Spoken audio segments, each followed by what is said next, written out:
Hi everyone, welcome to my mini blog. এই যে জায়গাটি আপনারা দেখতে পাচ্ছেন, ভাবছেন এটা কোন জায়গা হতে পারে। এটির নাম হলো পঞ্চলিঙ্গেশ্বর পাহাড়। এটা আমাদের পুরী যাত্রাপথের প্রথম দর্শনীয় স্থান। এখানে শুনেছি বাবা মহাদেবের 5টি শিবলিঙ্গের মন্দির রয়েছে, তাই আমরা খুব আগ্রহ নিয়েই জায়গাটি দেখতে যাই।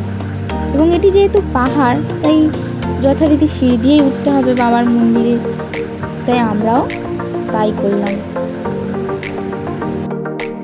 এই যে দেখতে পাচ্ছেন সিঁড়ি, যেহেতু পাহাড় তাই সিঁড়ি দিয়ে উঠে বাবার মন্দিরে যেতে হবে, তাই আমরাও গেলাম। মানে আমি আর আমার বাবা। মা যেহেতু বেশি হাঁটতে পারে না তাই যাইনি, একটু উঠেই নেমে গেছে। আমরা গেলাম বাবার কাছে, পুজো দিলাম।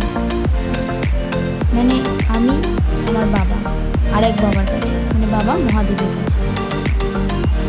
জানেন তো আমি মহাদেবকে খুব মানি, খুব বিশ্বাস আমার ওনার প্রতি। তো যাই হোক, আমরা অবশেষে পৌঁছলাম পুরী। সময় তখন দুপুর 2টো। অনেক জার্নির পরে খুব ক্লান্ত লাগছিল সেই দিন, আর সমুদ্রে নামিনি। এই ভিডিওটা জানেন তো, এটা হচ্ছে পরের দিনের সকালের ভিডিও। আসলে আমরা অত সকালে সূর্যোদয় দেখতে গিয়েছি।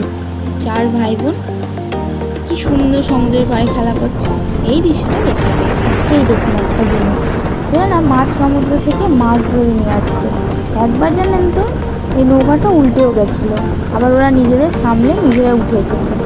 আসলে এই মাছগুলো ধরে নিয়ে ওরা বিক্রি করবে।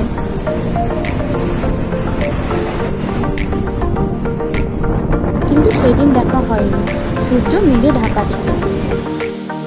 মাধব তার রাধাকে নিয়ে দোলনাতে দুধ বসে আছে।